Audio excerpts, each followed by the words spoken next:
He was originally called Simon. That was his given name. He became Peter, you remember, when he proclaimed Jesus was the Christ.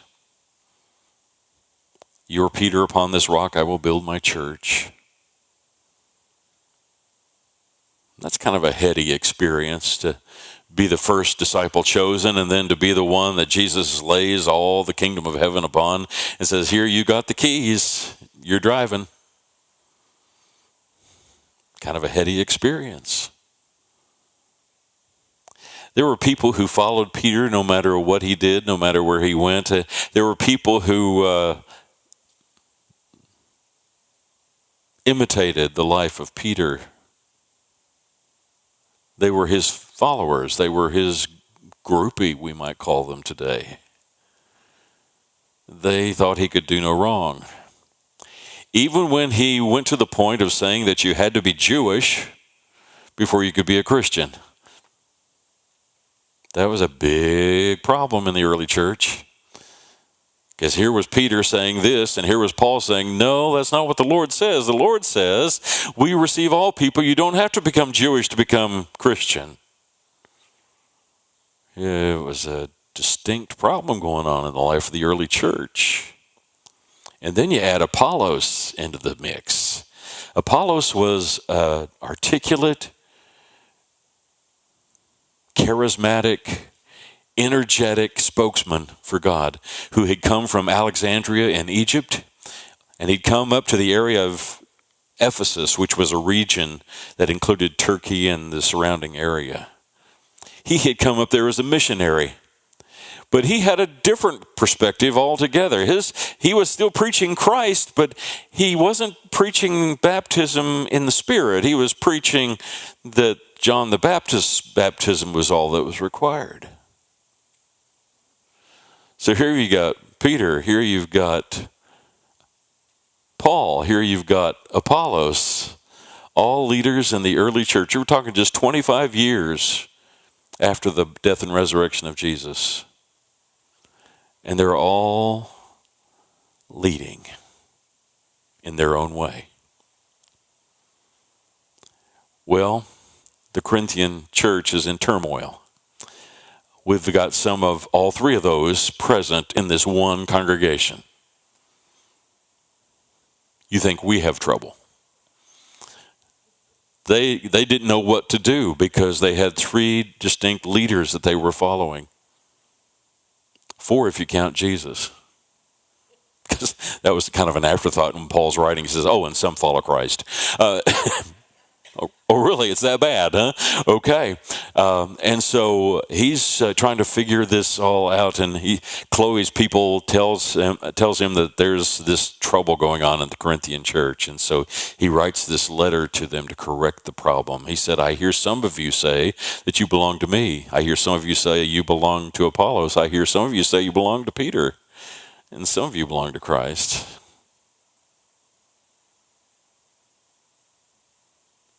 I pray that you would all become one.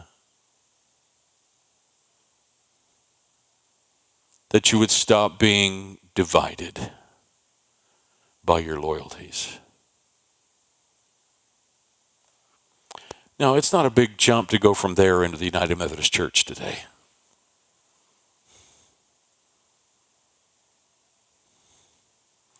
The United Methodist Church has been divided since 1972. We have been divided over many different things. I remember the day when several people in the early 70s went to a thing called the Ecumenical Institute. That's how old I am. I remember that. Preachers went to the Ecumenical Institute, and they came back with this new knowledge. They came back with this wisdom. It was a liberal lean to the gospel. Social justice was all important. On the other side, there was this other group who were a little bit more evangelical. They were into revivals. They were into enthusiasm and in the Spirit. They were into those kinds of things. I remember when the conference was divided by the regular folks and the graduates of Oral Roberts University. because they were into speaking in tongues and being in the Spirit.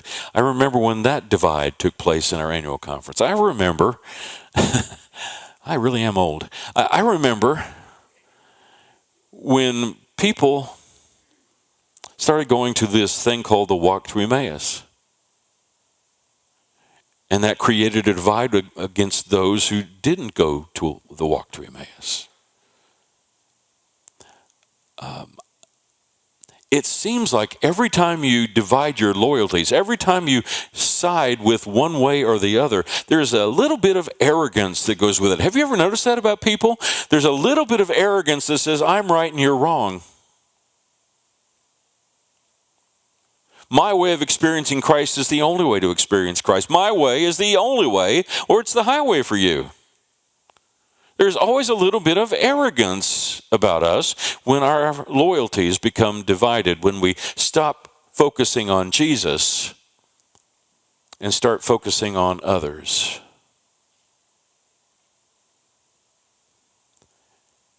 I hope Peter, of all people, remembered what that day was like when Jesus came to his workplace and said, come.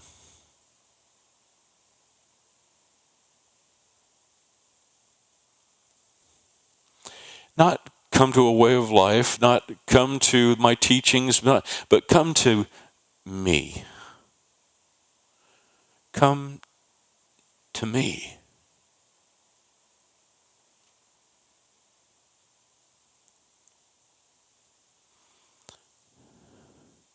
So very important that we realize that we're not being called to a philosophy, we're not being called to a theology, we're not being called to social justice issues, we're not being called to anything else that would distract us from the truth, which is we are called to Jesus. We are called to Jesus. He is the focus. Not our way of doing things, not our arrogance, not our holiness, not our righteousness. We are called to Him. And every one of us today, here in this place and online, we need to be paying attention to this one truth. I might be wrong. I might be wrong. If I've been focusing my attention anywhere but on Jesus.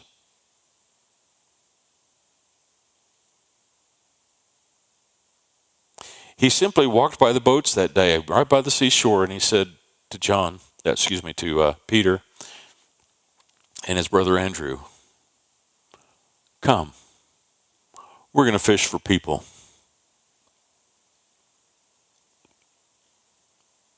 Seems simple enough.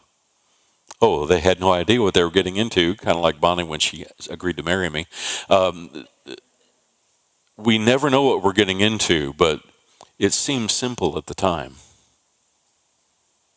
We're going to fish for people. It was a new challenge. It was a step up. It was an upgrade. They were going to not be caught in the mundaneness of fishing day in and day out, cleaning nets, fishing, cleaning nets, fishing. It was so mundane. And now Jesus had called them to Him. And together they were going to fish for people. He went on down the shoreline and there was Zebedee's boys, James and John. They were in the boat with their dad, cleaning the nets after days of fishing. He simply said, come to me. Come to me. They left not only their business, they left their dad in the boat just for the chance to come to Jesus. Do you remember giving up anything when Jesus said to you, come to me? If not, maybe you haven't come to him. Because there's always something we leave behind. There's something that we cannot do anymore. There's something that doesn't deserve our attention anymore because we have come to Jesus. I remember that day so clearly in my life. My circle of friends changed. My attitudes changed. My behavior changed. I left all that other stuff behind because Jesus was so important to me. Do you remember that day? He was so important. And he cared enough to just say, come to me. Come to me.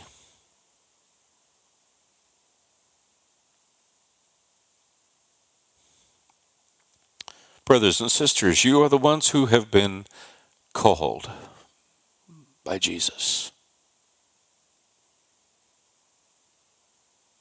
It's life-changing.